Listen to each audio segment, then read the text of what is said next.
In today's lesson, we're going to look at how we can export pre-flight and make sure that everything is good and correct for your clients. So this is going to be a short one today. We're not doing a whole lot. We just want to double check your document basically. So up at the top, I want you to hit Window, and I'd like you to go to where it says Output. We're looking for pre-flight if you don't see it on the right. First thing we always do is check our pre-flight. I like the profile for digital publishing. I would pop it to that. And then at the bottom, we want to look to see if we have any errors. This will tell us if we have overset text or anything else wild happening. It's very easy to miss things. We want to make sure that we're not. So check that out. If you have any errors, fix them now. Good. Over on the right-hand side, we want to check our links panel real quick. And you can hover over your work to kind of make sure it's coming from the right location. All of these images, PSDs, and AI should be coming from the correct files. If you click on it, you'll get some information down below. Click on all of your links. Make sure the color space is set to CMYK. They all should be. Double check yourself.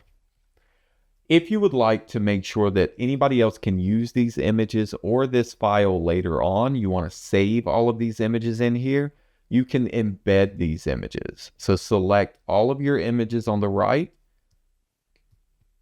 click or control click and go to embed link.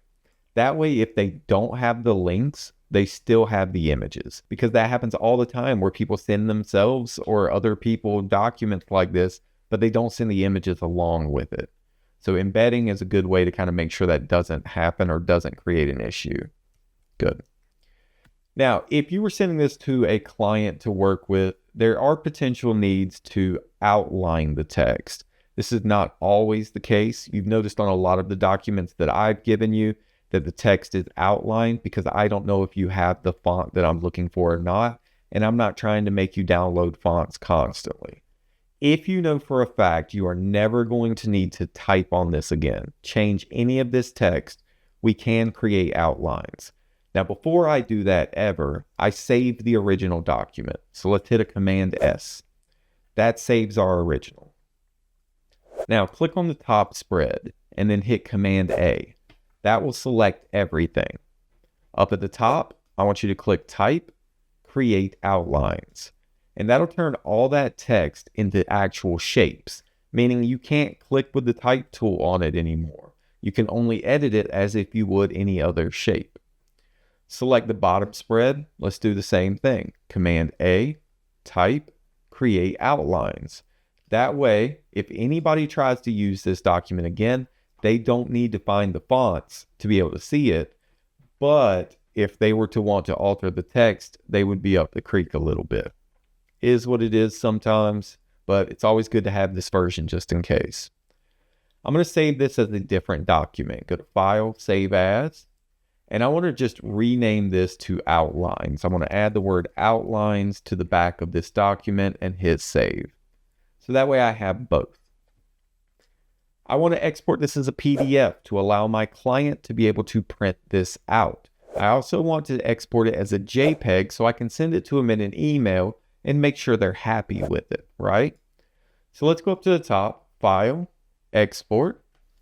And we're going to look for the option, the format that says JPEG first. Now we're going to be saving this into the final deliverables folder, so make sure we're there. And under final deliverables, I'm going to hit save on JPEG. It's going to give me an option, range or all. I want to choose all. And I can save them by pages. This will create 6 JPEGs. Each page gets its own JPEG. Or spreads. This will give me all 3 pages stuck together in a JPEG. I'm going to leave it at spreads. Now, image quality.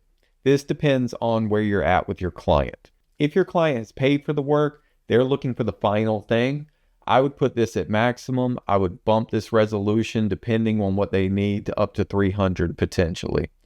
Now, if they haven't paid you yet, or you're just sending over an example before they actually pay, I would drop your quality to low. I would drop your resolution down as well. Because what stops your client from taking this work and going right to the printer without paying you? It does happen. But let's assume they have. We're going to keep it at quality max, resolution 150. And we're going to hit export right there. That's going to create the JPEGs in that folder. We're also going to create a PDF because that's what they're going to print off at their printer. Go to File, Export, and this time we're looking, instead of the format for JPEG under Final Deliverables, again, we're looking for the Adobe Print options. Now notice you see your JPEGs up here. I always recommend going and looking at your files before you turn it into anything, just to make sure anything goofy didn't happen. Now I'm going to hit save on this, and I'm going to save this as all pages, spreads. I want to view it after exporting. Now I usually send 2 copies of this. I send one like this, set up perfectly fine, high quality print.